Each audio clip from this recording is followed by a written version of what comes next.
ఎలా రోజుకి వారానికి ఏ విధంగా అయితే మనం ఉపవాసం ఉంటామో, ఏ విధంగా అయితే మనము ఒక 20 నిమిషాల పాటు మనం మెడిటేషన్ చేస్తామో, అట్లాగే ఇంకొక ప్రకృతి సూత్రం ఏంటి అని అంటే రోజుకి కనీసం ఒక గంట సేపైనా ఫోన్ని ముట్టుకోకుండా ఉండడం.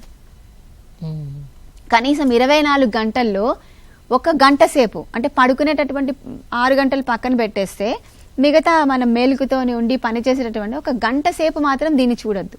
చూడకుండా అంటే దీన్ని అసలు అది మన దగ్గర ఒకటి ఉన్నది అనేటటువంటి భావన అది మర్చిపోయి ఆ విధంగా మెడిటేషన్ చేస్తే ఆటోమేటిక్గా మనకి దీని నుంచి వచ్చేటటువంటి సగానికి సగం కాదు 100% డిసీజెస్ తక్కువైపోతాయి. అదొక అడిక్షన్ అయిపోయింది. ఇప్పుడు ఆల్కహాల్ ఎలా అయితే అడిక్షన్ అయిపోయిందో అలాగే ఫోన్ కూడా ఒక అడిక్ట్ అయిపోయాం.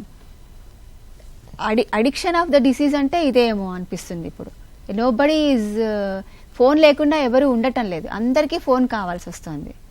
సో దానికి ఒక గంట సేపు మెడిటేషన్ ఏ విధంగా అయితే చేయమని చెప్తున్నానో అలాగే రోజుకు ఒక గంట సేపు ఫోన్ని మనం పక్కన పెట్టేస్తే మీ అంతటా మీరే అది చూడండి. ఎందుకనంటే మేము చాలా మందికి ప్రాక్టికల్గా ఇది మేము చేసి చూపించాం.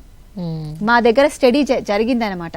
ఒక గంట సేపు దీన్ని పక్కకు పెట్టేస్తే వాళ్ళ లోపల చాలా మెటబాలిక్ యాక్టివిటీస్లో చాలా మార్పు వచ్చింది. వాళ్ళలో ఉన్నటువంటి బీపీ నార్మలైజ్ అయింది, వాళ్ళకు ఉన్నటువంటి షుగర్ తక్కువైపోయింది, ఆటోమేటిక్గా తగ్గింది. సైకలాజికల్గా రకరకాల ఆలోచన చేస్తున్నారా, అది కూడా వాళ్ళే చెప్తున్నారు అనమాట. మేము ఇన్ని రోజుల నుంచి ఇన్ని రకాలుగా బాధపడుతున్నామంటే మేము హ్యాపీగా ఉన్నాం ఇక్కడ అని. ఎందుకనంటే ప్రకృతి ఆశ్రమంలో ఎక్కువగా దీన్ని ఉపయోగించకూడదు.